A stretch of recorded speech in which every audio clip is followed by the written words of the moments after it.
ازرائے خیرات صبا و ثلاثہ سماعت فرماتے، فجر کے بعد چہل قدمی کے دوران بھی تلاوت قرآن کی نغمہ گیر آواز سے لطف اندوز ہوتے، پھر صبح 4 گھنٹے کی مسلسل مشغولی کے بعد ظہرانہ تناول فرماتے اور پھر بھی تلاوت سنتے رہتے، کچھ دیر قیلولہ کر کے ظہر کے بعد متصلاً حضرہ مبارک میں کوئی نہ کوئی طالب علم حضر سنانے کے پہنچ جاتا، پھر 2 گھنٹہ تک درسگاہ میں جلوہ نما رہتے، پھر بعد اثر اجرائے سبا و ثلاثہ کے مجلس میں رونق افروز رہتے، عشائیہ کے دوران بھی سنانا جاری رہتا۔ ایک مرتبہ فرمایا کہ سحر میں پڑھنے کے کئی فائدے، صبح جو ہے پڑھنے کے کئی فائدے، ایک تو یہ کہ اللہ رب العزت سے خاص تعلق کا وقت ہے، اگر آدمی زندگی کا دائمی یہ معمول بنا لے تو علم و عمل میں برکت ہوتی ہے، دوسرا یہ کہ ہمارے دن کا آغاز قرآن کریم سے ہوتا ہے، تیسرا یہ کہ بہت سے اسلاف و اکابرین کا اس وقت میں پڑھانے کا معمول رہا ہے، اس وقت میں برکت ہوتی ہے، دوسرے اوقات کے مقابلہ میں نشاط بھی زیادہ ہوتا ہے۔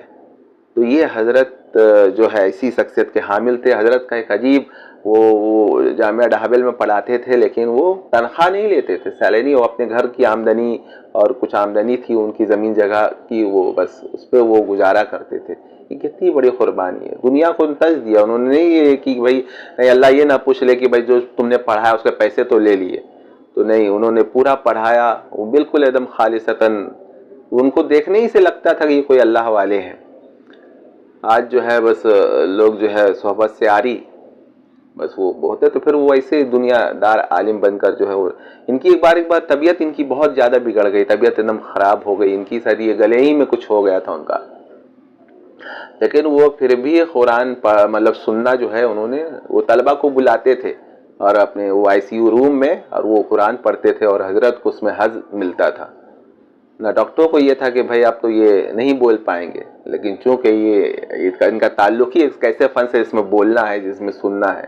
اللہ تعالیٰ نے واپس جو ان کی آواز لوٹائی اور دنیا بھر، اور اللہ والوں کو جو ہے نا وہ دنیا کی کوئی کمی ہوتی نہیں ہے، دنیا کو انہوں نے چھوڑ دیا، لیکن وہ اسپتال والے حیران رہے کہ بھائی یہ کون شخص آ گیا جس کو لیے پیمنٹ دینے کے لیے لوگ قطاروں میں کھڑے کہ ہم سے لے لیجیے، ہم سے لے لیجیے حضرت کی پیمنٹ۔ تو حضرت تو بالکل وہ سب چیز سے بیگانہ